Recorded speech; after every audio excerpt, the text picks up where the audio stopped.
There's a skylight sitting on there. I fitted it up when I was first putting those nut plates in those Piper channels. I located and put the nut plates in over the front spar and over the rear spar here, and then there's two screws that hold it down in the middle and the bird cage over the pilot's head. That's all fitted up. I didn't finish the edges on it or anything like that. I still need to sand those down, finish those out. I'll probably want to drill those holes out a little bit oversized and clean those up, make sure you don't get any cracks or anything out of those. The thing I need to do now is to make a fairing, two fairings actually. There's a fairing that goes on the back here over the rear spar that fairs that in, it seals that down and then fairs that in back onto the back of the fuselage. And then there's another fairing that goes over the front, and that goes over the windshield, and the windshield laps over the skylight right there. So I don't really need this up there, I guess, to make that fairing. This is the one for the front, and of course it's too short.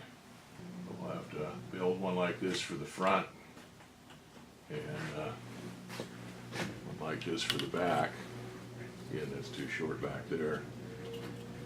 So I've got plans for this, the blueprints for this, or the tech specs on this for the Cub on the computer. I can get that off of that, and I can also use these pieces here to copy it with. So that's what we'll do now. And I think this is 20 thousandths. I'm not sure.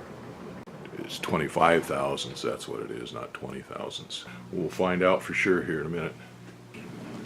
Went and looked up the information for these trim strips, and I printed out the specs on them. This is the one for the top deck, and this I found it for the front, and I was looking for the back one, and then I looked at the part numbers and stuff, and the back one and the front one are the same thing. So this is the one for both the front and the back on that skylight window. That one is 025 half hard aluminum. Well, I don't have any half hard. All I've got is 2024 T3, so that's what we'll do it with. And of course this says it's 25 inches long, but we're going to be a little bit longer than that for this new piece, so we'll get a couple of those made up. Doing some calculating here, and this specs here for this top deck trim strip cover, it says it's 25 inches long, and this is the old one here, and it's exactly 25 inches long. And this says it's 1.25 inches wide, but when I measure this one, it's about 1.5 inches wide, which is plenty. I was going to make it 2 inches, but after looking at this, this is 1.5 inches is plenty wide. Now I'm measuring the top deck of the airplane. It's got to be 29 inches long, which makes sense because that's exactly 4 inches longer than the 25 inches you have here. And both the front and the back are the same. So I dug out this whole piece of 25 thousandths 2024 that I've had kicking around. I think I've had this for right around 30 years. Used it for parts for repairs on 170 when I had it, and other people's airplanes, and as well as the Cub. It's a little worse for wear. It's kind of scratched up. Got some pretty good gouges over here on this side. Fortunately, that's plenty long enough, because if I look at it 29 inches, that gets me past the gouges here. It's been a little while since I've done any cutting on the sheet metal shear, and I'd almost forgot about this method for making sure my lines are straight on that. Measure off from the edge into where you want your cut. Do it on both ends. Sometimes it's hard to line up these two edges together, especially when you're holding a long piece on there. So I'd take sheet metal shears, these aviation shears, and the jaws on this is a right-handed shear. The jaws on this one, the left-hand jaw cuts down, which pushes the left-hand side of that cut down. This is a left-hand shear. It goes over, and its jaws are just the opposite. If we cut this way, this jaw here on the left side would push up on it, but turn it around and the right jaw will push down on the same side of that cut line. So that'll push those two edges down just a little bit, and then when you push this piece of metal in to the shear, push it in past this cut line, hold it down flat and pull it back, these two little tabs will catch on the back of that blade, on the bottom side of that blade, and make a perfect cut line. I got my two blanks cut out. Take the deburring tool and deburr these fresh cut lines.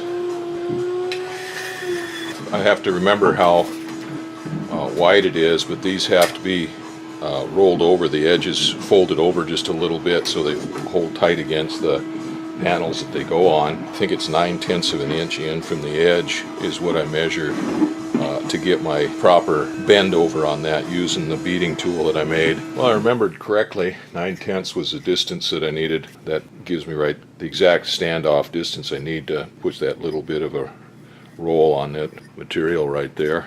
And 9/10 of an inch just happened to be almost exactly halfway down this piece. I made these 1 3/4 inches, and so 9/10 was almost exactly halfway, close enough that it didn't matter.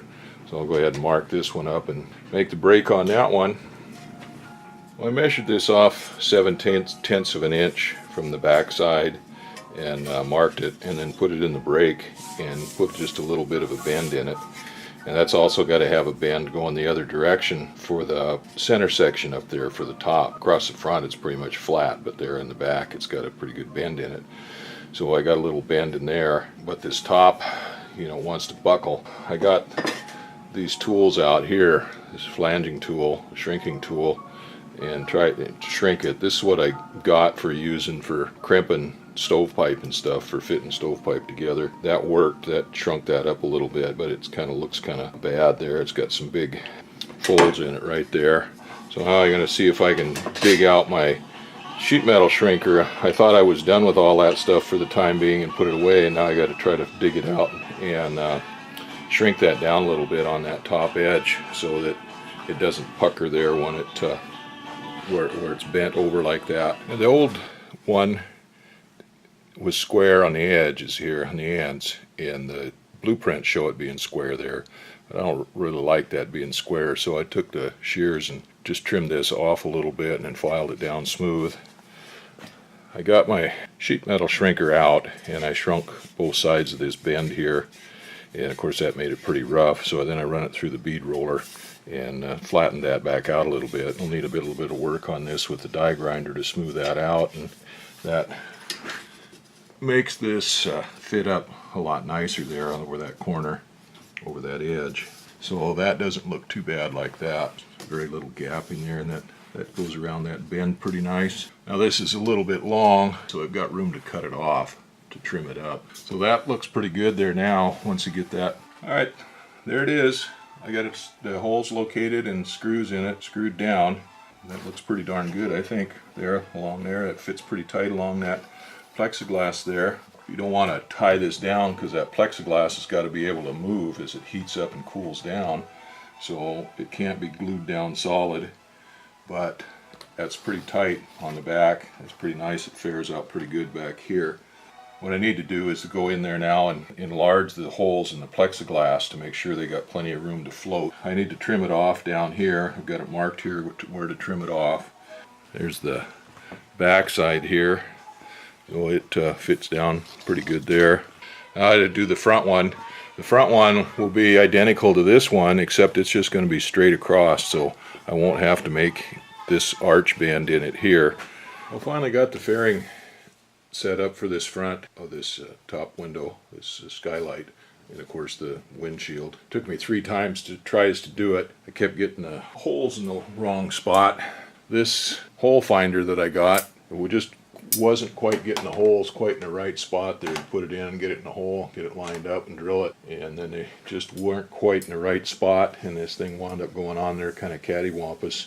So finally I did one of them and then marked the holes out where they were supposed to be with a marker, and then punched them out with a punch, and then took that one and used it for a template and laid it out on another piece here, the third piece that I made. Then that got the holes in the right spot. It's got a little bit of a bend right here. The windshield will come in underneath it here, and then it'll bend down over the back of the windshield onto this skylight. Looks pretty darn good, I think, there.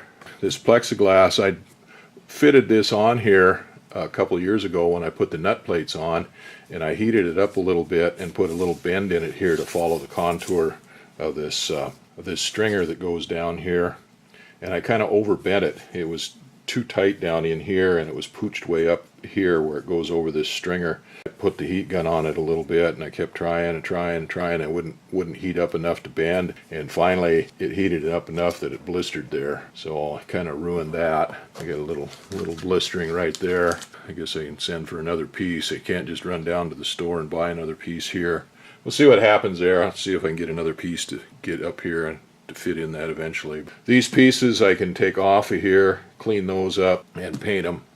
And of course I'll do that with the other pieces that I got too. And I still have some more to make here, so I'll just get them all done at the same time. Two of these edges on this plexiglass were pretty good. They were cut by the company when I bought the plexiglass from them. They just had little marks on them, saw marks on them. But the back here and the one edge I cut with the table saw here, and they were a lot rougher cut. They weren't too bad, but they had chunks out of them. So anyway, I sat down with the file and filed these all smooth and got the edges smooth, all the marks out of them, and filed down the little chunks and stuff. And then I took some wet and dry sandpaper. I took some 220 wet or dry and went all around all of the edges. And then I took some 400 wet or dry and went all around all the edges and polished them up real good. And I rolled up some 220 into a tight roll, stuck it in a drill, and then just run it through each one of these holes here to kind of polish those out too. So we shouldn't have any stress fractures coming out of that.